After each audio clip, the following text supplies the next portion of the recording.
Since the playoff loss in the 2013 season to the eventual Super Bowl champs, the Saints have been on a mission to build a championship defense. The league is cyclical. When the Saints won their one and only Super Bowl title, offense was king, mainly due to rule changes designed to favor the offense to make the game more exciting. The old adage of defense wins championships took a brief hiatus, but it came back, and on that cold day in Seattle, it was staring Sean Payton right in the face. Although the Saints had a bit of a defensive revival that year, ending the season with a top-5 defense, it was nothing compared to the ball-hawking, punishing Legion of Boom. The Saints spent the next 3 off-seasons trying to rebuild the defense from the ground up, and trading away offensive assets to do it.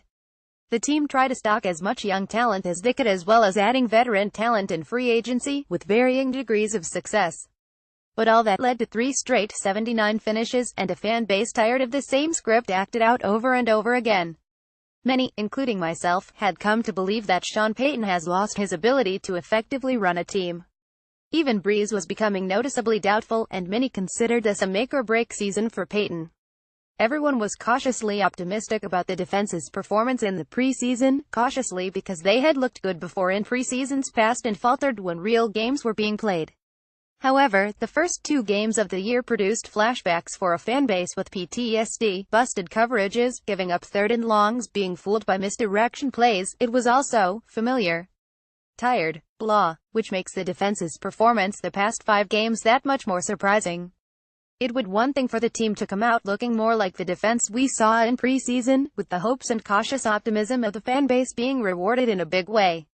But to come out of the gate looking like we were going to have another historically bad defense over 1,000 yards the first 2 games combined, and then to perform better than anyone could have realistically hoped for or imagined, well, that's just special. And it is special. Cam Jordan has been one of the best edge defenders for some years now, being elite against the run and being a constant disruptive force at multiple spots across the line, even if the stat sheet doesn't always reflect it. But he hasn't had a competent player on the other side since Junior Galette. Hau'oli Kikaha looked like he had the potential to be that player during his rookie year, but in addition to being miscast as a linebacker, injuries set back his development, and he was eventually lost for the entirety of his sophomore season. With Kikaha's future in doubt, the Saints added veteran Alex Okafor, formerly of the Cardinals, where he was a stand-up edge defender. The Saints mostly run 4-man fronts, and it seems to have suited Okafor much better, who has graded really well against as well as producing steady pressure.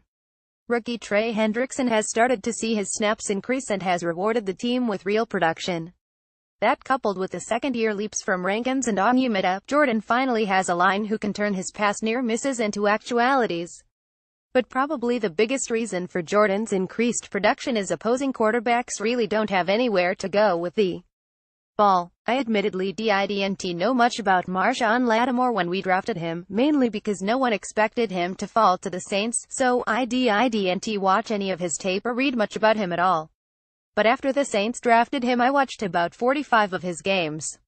Not the highlights, but all of his snaps, and after I was done I may have counted a couple of bad snaps. I was more than impressed. He seemed to play the CPU defense in cheat mode. Marshawn can legitimately lock down a one receiver with no help. When you have a player like that, it frees up your safeties to assist other corners, disguise blitzes and coverages, and makes it easier on the rest of the defense in general. The reverse is also true. When you have a liability on defense, like a Corey White, Brandon Browner or a B.W. Webb, it puts a tremendous strain on the defense that continually has to compensate for that weakness. There are definitely positions on this defense that can be upgraded, but at the moment we don't have anyone on the defense that I feel is complete liability and can lose a game for us. The Saints' offense hasn't been its usual self, and it hasn't had to be. When the team has needed a stop, needed a turnover to seal the game, the defense has answered the call. With all of the improvement, they still have their problems, mainly a lack of athleticism at linebacker. Anzalone made some rookie mistakes but was showing real promise before his injury, flying around the field and showing speed we haven't seen from a Saints linebacker for some time.